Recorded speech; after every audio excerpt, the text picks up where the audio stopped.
Welcome to simple ಆಗೊಂದು ರುಚಿ. ಇವತ್ತು ನಾವು ಕ್ವಿಕ್ ಆ್ಯಂಡ್ ಟೇಸ್ಟಿ ರಸಮ್ನ ಯಾವ ರೀತಿ ಮಾಡೋದು ಅಂತ ನೋಡೋಣ.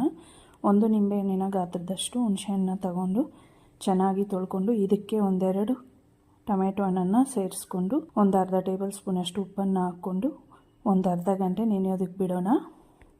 ಇಲ್ಲಿ 1 ಟೀ ಸ್ಪೂನ್ ಧನಿಯಾ, ಅರ್ಧ ಟೀ ಸ್ಪೂನ್ ಕಾಳುಮೆಣಸು, 1 ಟೀ ಸ್ಪೂನ್ ಜೀರಿಗೆ, ಹಾಗೆ ಒಂದು ಸ್ವಲ್ಪ ಮೆಂತೆ, ಒಂದು 4 ಒಣಮೆಣಸು, ಒಂದು ಬೆಳ್ಳುಳ್ಳಿನ ಈ ರೀತಿ ಜಜ್ಜಿ ಇಟ್ಕೊಂಡು ಈಗ ಒಂದು ಪಾತ್ರೆ ಇಟ್ಕೊಂಡು ಅದಕ್ಕೆ 2 ಟೇಬಲ್ ಸ್ಪೂನ್ ಎಣ್ಣೆ ಹಾಕ್ಕೊಂಡು ಸಾಸಿವೆ ಹಾಕ್ಕೊಂಡು ಅದು ಸಿಡಿದ ಮೇಲೆ ಸ್ವಲ್ಪ ಕರಿಬೇವನ್ನು ಸೇರಿಸ್ಕೊಳ್ಳಿ. ಹಾಗೆ 4 ಒಣಮೆಣಸಿನ್ಕಾಯಿ ಸೇರಿಸ್ಕೊಂಡು ನಾವು ಜಜ್ಜಿರ್ತಕ್ಕಂಥ ಮಸಾಲೆನ ಸೇರಿಸ್ಕೊಂಡು ಈಗ ಸ್ವಲ್ಪ ಹಿಂಗನ್ನು ಹಾಕ್ಕೊಂಡು ಈಗ ಟೊಮೆಟೊ ಹಾಗೆ ಹುಣಸೆಹಣ್ಣನ್ನು ಕಿವುಚಿ ಈ ರೀತಿ ಹಾಕ್ಕೊಂಡು ಹುಣಸೆಹಣ್ಣು ಮತ್ತು ಉಪ್ಪನ್ನು ನೀರನ್ನು ನಿಮ್ಮ ಟೇಸ್ಟ್ಗೆ ಅನುಸಾರವಾಗಿ ಹಾಕ್ಕೊಳ್ಳಿ.